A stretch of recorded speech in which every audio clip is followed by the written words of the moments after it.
तो आइए इस बात को समझते हैं सीधा ही एक्सपेरिमेंट से। देखिए ये हमारे पास है एक वेइंग मशीन और ये है हमारे पास 1 किलो का बाट। देखिए 1 किलो का बाट आप जानते होंगे इस पे 1 केजी लिखा है, जबकि इसको हम वेट नापने के लिए इस्तेमाल करते हैं, जबकि यहाँ पर भी क्या लिखा है 1 केजी, 1 किलो लिखा है। ये 1 केजी को मैं अगर इस वेइंग स्केल पर रखता हूँ तो ये देखिए यहाँ पर ये भी दिखा रहा है 1 केजी। यूनिट आप देखिए लिखी आ रही है 1 केजी, देखिए आगे इसमें यूनिट ये केजी लिखी जाती है। तो इस पर जो भी फोर्स लगती है वो फोर्स तो ये न्यूटन में ही कैलकुलेट करता है।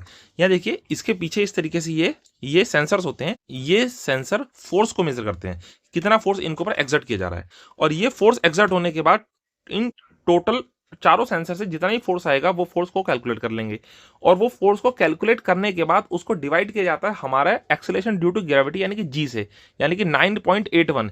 ये काम ये मशीन इस तरीके से ही बनाई गई है कि अपने आप ही उस फोर्स की वैल्यू को, यानी वो जो न्यूटन में वैल्यू है उस वैल्यू को डिवाइड करके केजी में उसका मास बना देती है और फिर यहां पर शो करती है मास को। यानी कि अगर मैं यहां पर देख रहा हूं ये 1 केजी, तो ये 1 केजी वेट नहीं है, ये 1 केजी इसका मास है, यानी 1 केजी इसका मास है।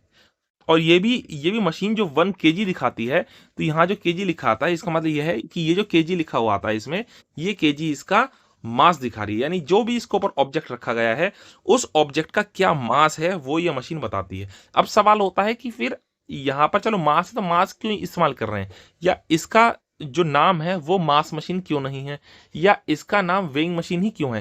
क्योंकि इसका जो प्रिंसिपल है वो प्रिंसिपल इसका वेट नापने की वजह से, क्योंकि ये फोर्स नापता है, फोर्स इज अ वेट। और फिर यहाँ पे शो क्यों करता है कि जी, क्योंकि ये मास दिखा रहा है, तो ये डायरेक्टली हमें न्यूटन क्यों नहीं बताता? सीधी सी बात है, सारा सवाल ही खत्म हो जाता अगर ये वेइंग मशीन फोर्स निकाल ली, जिसकी वजह से हम इसे वेइंग मशीन कह रहे हैं, फोर्स निकाल ली और डायरेक्टली यहाँ पे अगर ये न्यूटन मान सकते। लेकिन क्योंकि लोगों को आदत पड़ चुकी थी केजी की, और केजी में ही लोग समझने के लिए ज्यादा आसान हो गया, इसी वजह से इसको केजी को मास की, क्योंकि ऐसा यूनिट भी मान लिया, हर जगह मान लिया गया, और हम वेट के लिए केजी का इस्तेमाल करने लगे, जिस जिस वजह से वेइंग मशीन के अंदर भी केजी लिखा आने लगा, क्योंकि लोगों को आम भाषा में लगने लगा कि ये 1 केजी ये इसका वेट है। इसी वजह से मशीन जो कंपनीज हैं उन्होंने भी यहां पर नहीं बदला। जबकि इसके अलावा कुछ कंट्रीज में केजीएफ इस्तेमाल होता है। केजीएफ अगर आप लगाते हैं तो वो बिल्कुल सही है, क्योंकि केजीएफ बताता है फोर्स को।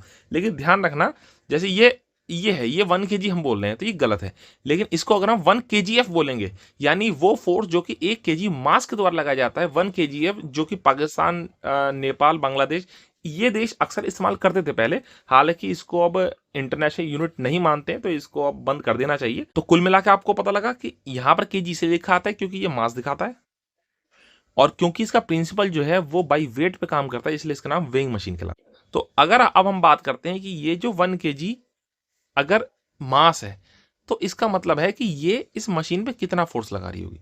तो ये मशीन पे फोर्स लगा रही होगी 9.81 न्यूटन, 9.81 न्यूटन, जिसे हम राउंड ऑफ में कभी कभी 10 भी मान लेते हैं जी की वैल्यू, न्यूमेरिकल्स को सॉल्व करने के लिए, लेकिन एक्यूरेट जो वैल्यू है वो 9.81 है। तो 9.81 न्यूटन ये फोर्स एक्सर्ट कर रही है।